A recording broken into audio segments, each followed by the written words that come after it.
नमस्कार मंडळी। तर म्हणतात ना, प्रत्येक मैलावर पाण्याची चव बदलते, भाषा बदलते, त्यानंतर वेशभूषा बदलते, तशी जेवणाची चवही बदलते। तर एका ठिकाणी मी जेवायला गेली होती, तर त्यांच्याकडे अळूवडीची रेसिपी एकदम वेगळी होती। म्हणजे काय घातलं होतं काही आत्तापर्यंत मला कळलेलं नाही आहे। म्हणजे प्रत्येक ठिकाणची चव वेगळी असतेच म्हणा। मालवणी पद्धत आमची वेगळी आहे, नंतर घाटावर पद्धती वेगळ्या आहेत। प्रत्येकाचं जशी आवड असेल तशा चवी असतात, सगळं आहे, मान्य आहे। पण मी जी ती अळूवडी खाल्ली होती ती अजूनही माझ्या लक्षात आहे। तर असो, तर आज मी अळूवडीचा बेत केला होता।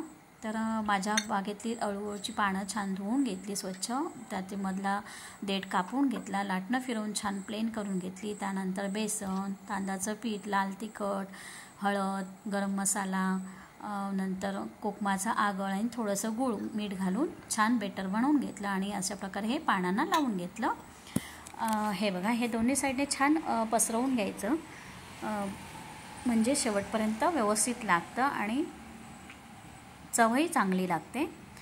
थोडंसं मी दाण्यांचं कूट पण घातलं होतं, कारण मी प्रत्येक वेळी खोबरं घालते, यावेळी मी खोबरं घातलं नव्हतं म्हणून मी दाण्यांचं कूट घातलं। तर अशा प्रकारे हे मी लावून घेतलं, असे 3 थर मी लावून घेतले व्यवस्थित। आणि हे आपलं लावून झाल्यानंतर ना छान असं पसरवून घ्यायचं आणि त्यावर मी थोडे तीळ घातले होते। आता तीळ मी पिठामध्ये मिक्स केले नाहीत, अशा प्रकारे घातले ना की वड्या कट केल्यानंतर ते दिसायला छान दिसतात। तर अशा प्रकारे ही पानं फोल्ड करून घेतली, हे बघा, आणि त्यालाही वरतून थोडंसं बेसन लावून घेतलं, हे बघा।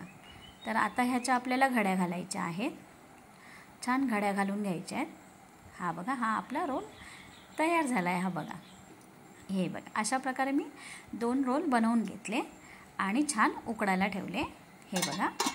तर हे वाफवून झाल्यानंतर हे बघा, आता हे आपले छान उकडून झाले आहेत, कट करून घेतले। आपल्याला हवी ते साईजमध्ये कट करून घ्यायचे आणि कमी तेलामध्ये शॅलो फ्राय करून घेतले।